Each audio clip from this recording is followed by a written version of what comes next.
Well, for 28 years, the question us wrestling fans have been asking is who's next?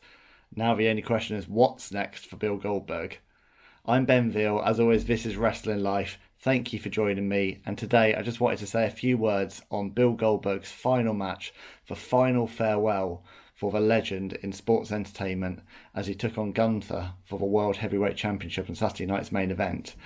And in his hometown of Atlanta, Georgia, in front of a raucous crowd and so many families and friends, the 58-year-old went out to the match, did his iconic walk to the ring, surrounded by his WCW brethren, guys like DDP and Ernest the Cat Miller were there, and he put on a show. He put on a show. I think it's the longest match that Goldberg has had in well over a decade. He went through the barricade. He speared Charles Robinson, of course, because poor Charles never gets through a match without being destroyed by someone. We had Lillian Garcia doing ring announcing duties.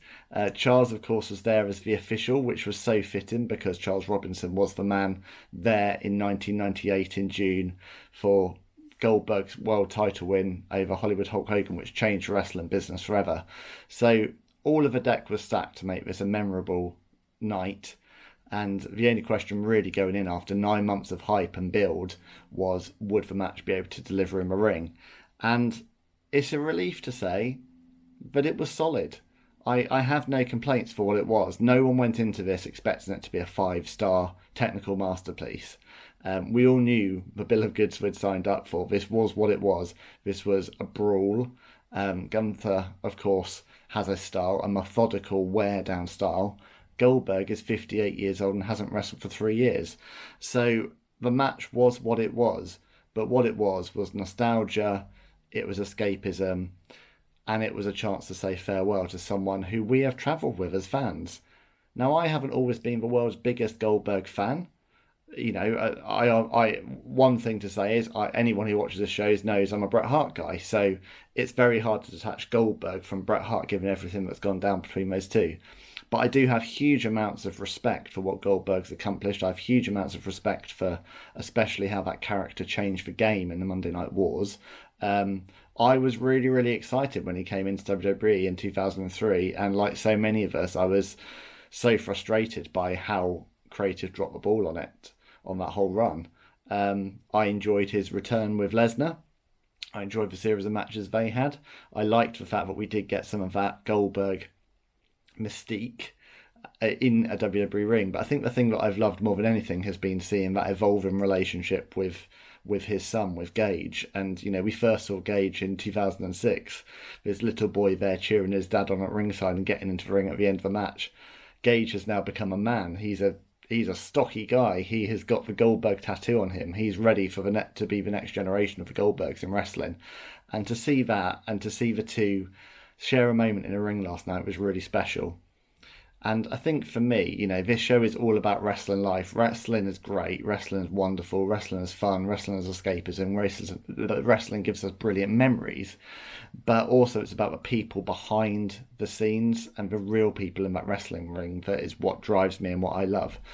And the bit that I loved last night, which didn't really get shown on air, but you can find it elsewhere, a lot of fans filmed it, is the 5-minute speech that Goldberg gave afterwards, where he talked about being so grateful for a run he'd had in wrestling, being grateful to his fans, especially in Atlanta, and to his family, but also about the importance of being good to one another and being kind and being respectful. And, you know, it was a real character break for Goldberg, and it was great to see. And a shame it wasn't actually aired on the show, because in many ways it was more powerful than the match. But go out your way to watch that if you haven't already, because it's great to hear his final words. But for me, you know, I titled this video "Fit-In Farewell to Goldberg," and it was. You know, it was. I mean, you know, a lot of wrestlers don't get their chance to retire. They don't get their chance to have their swan song. They don't get their chance to have the hype, to have the entrance, to have that moment in the ring with a microphone afterwards. So the very fact he got that and the very fact that we got that as fans is meaningful, and we should appreciate it. My one bugbear about it was the fact that the World Heavyweight Championship was on the line. It wasn't needed, and in fact, if anything, I think it detracted from the match, because if the title hadn't been on the line and this had just been a marquee match between Goldberg and Gunther, I think we could have all put the suspension of disbelief and thought, just for a minute, the 58-year-old could pull off the miracle against a ring general. But when the title was on the line, we all knew what way this match was going. So I think that actually hurt it. And obviously, along the way, Jey Uso has been a pretty sizable casualty in this. Rikishi has been outspoken, and rightly so, about Jey Uso's very, very short-lived run with the World Heavyweight Championship. The whole thing brings into question why Jey Uso won the title at WrestleMania and why in such emphatic fashion that happened. So there's lots of questions to be answered there. For me, the presence of the championship and this being a championship match was completely unnecessary. You didn't need it. This was a marquee match between two huge names in wrestling. That one alone would have sold it without having a title on the line. But that aside, I really enjoyed it for what it was worth. We all know why it was booked last night. We all know that WWE was going head to head with All In and had to put on a big show. Regardless, I think us as wrestling fans can be grateful to have had a very, very stacked weekend of wrestling, but it's still continuing. But my final thing to say really on staying, I would love to hear what other people thought about the match. As I say, prefacing it wasn't like the greatest match in the world, but it did what it needed to do. It delivered, and we got an ending to this 28-year career.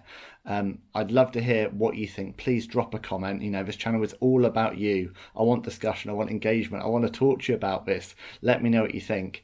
And the other thing to say, please, is if you haven't already, do me a huge favour, subscribe to the channel, give this a like, share this with a friend, because really trying to grow a positive space here for community and engagement and a slightly different perspective on the world of professional wrestling. But final thing to say is, Bill Goldberg, thank you for the memories, thank you for your wrestling life. Hope you can join me on the show one day. And I enjoyed the show, I enjoyed the match, and looking forward to seeing what's coming next for Bill Goldberg the person, and for Gage Goldberg too. So that's it for today. I've been Wrestling Life. I've been Ben Veal. This has been Wrestling Life. Real talk from real talent. I'll see you all soon. Bye.